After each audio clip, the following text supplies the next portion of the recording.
को काफी उम्मीदें हैं। लोगों को उम्मीद है कि कोरोना काल के बाद सरकार लोगों की जरूरतों को ध्यान में रखेगी।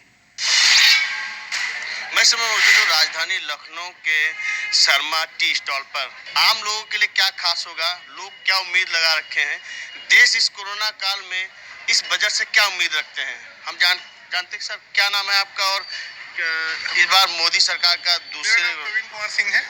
मैं रिटायर्ड हूँ इलेक्ट्रिसिटी बोर्ड से, सिविल इंजीनियर के पद से।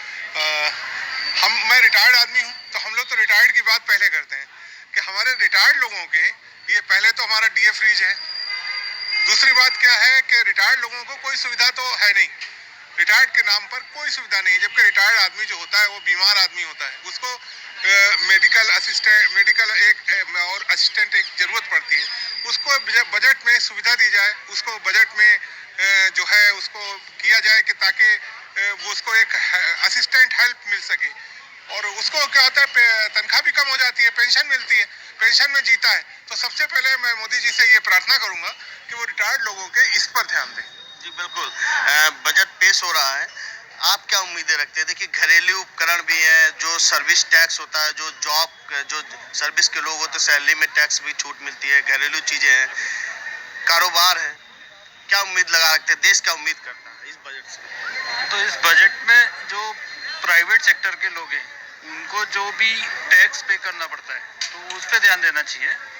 टैक्स हमें कुछ ज़्यादा ही देना पड़ता है, जितना ज़्यादा हम लोग अर्न करते हैं उतना, और बाकी कुछ भी चीज़ हम लेते हैं तो जीएसटी हमें पे करना पड़ता है, तो उस जीएसटी पे भी ध्यान रखना चाहिए।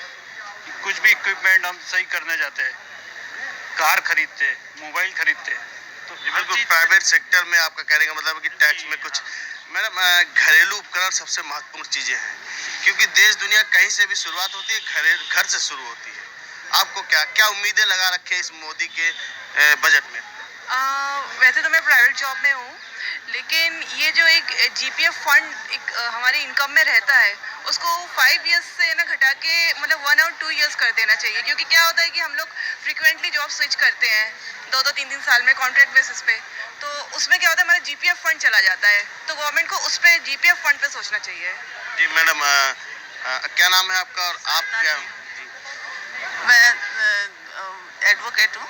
जी जी। और हम लोग जो घरेलू चीज़ें हैं, राशन और ये सब, ये लगातार महंगा होता जा रहा है, जो हम लोगों के बजट से बाहर होता जा रहा है। 4 साल पहले जो हम चीज़ 10 रुपए में लेते थे वो आज 40-50 रुपए में मिलती, तो उस पर थोड़ा महंगाई पे ध्यान देना चाहिए। जी बिल्कुल। हमारे साथ और भी सर आपको क्या लगता है कि इस बजट में, देखिए सबसे महत्वपूर्ण बात है कि इस बजट में छपाई नहीं होनी है, लोगों को हार्ड कॉपी दी जाएगी, कोविड का पूरा ध्यान रखा जा रहा है। आपको क्या लगता है कि इस कोविड काल में कुछ नई चीजें आएंगी इस बजट में, क्या उम्मीदें लगा रखे हैं आप? तो कुछ नया नहीं आना है। वी आर होपिंग कि सीनियर सिटीजन और पेंशनर्स के लिए कुछ करें।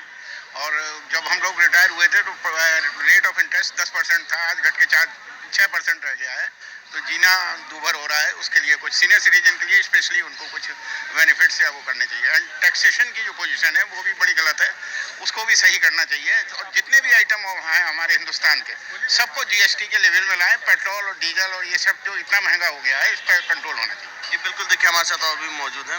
और मेरा नाम है शशि बाला, और मेरा अनुरोध है कैपिटल टैक्स भी कुछ कम होना चाहिए। घर का बजट बिगड़ गया है, मैं एक हाउसवाइफ हूँ, घर का बजट बिल्कुल बिगड़ा पड़ा है।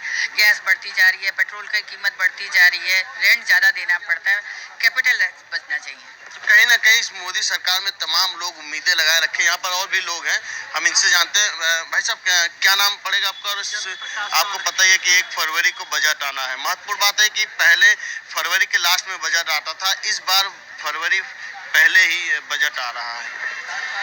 देखिए, मैं सबसे पहले तो अपने देश के प्रधानमंत्री जी को ईश्वर से प्रार्थना करता हूँ कि स्वस्थ रहें वो, और इतने भयंकर महामारी काल से पूरे देश को उन्होंने बचाया है, और उसकी वजह से देश की विकास थोड़ा सा रुकी है। लेकिन अब हम लोग उम्मीद यही रखते हैं कि ये जो बजट आ रहा है इसमें व्यापार क्षेत्र में और भी जो काम रुके हैं ये सब में राहत मिलेगी।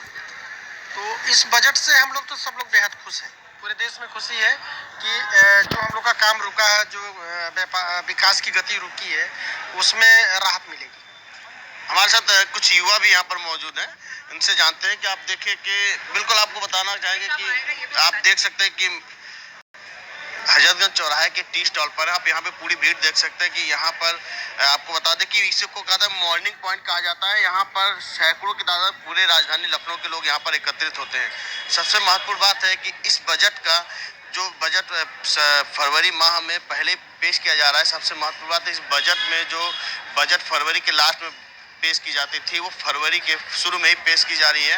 और सबसे महत्वपूर्ण बात है कि इसमें कोई छपाई नहीं की जाएगी, इसकी हार्ड कॉपी दी जाएगी। हालांकि तमाम लोगों ने अपनी अपनी राय जताई है। तमाम जो प्राइवेट जॉब वाले हैं, जो घरेलू राशन है, तेल पानी है, जो पेंशनर्स है, सबने उम्मीदें जताई है कि उनके लिए कुछ ना कुछ इस बजट में खास होगा। लखनऊ से पंकज मंडल, इंडिया न्यूज़।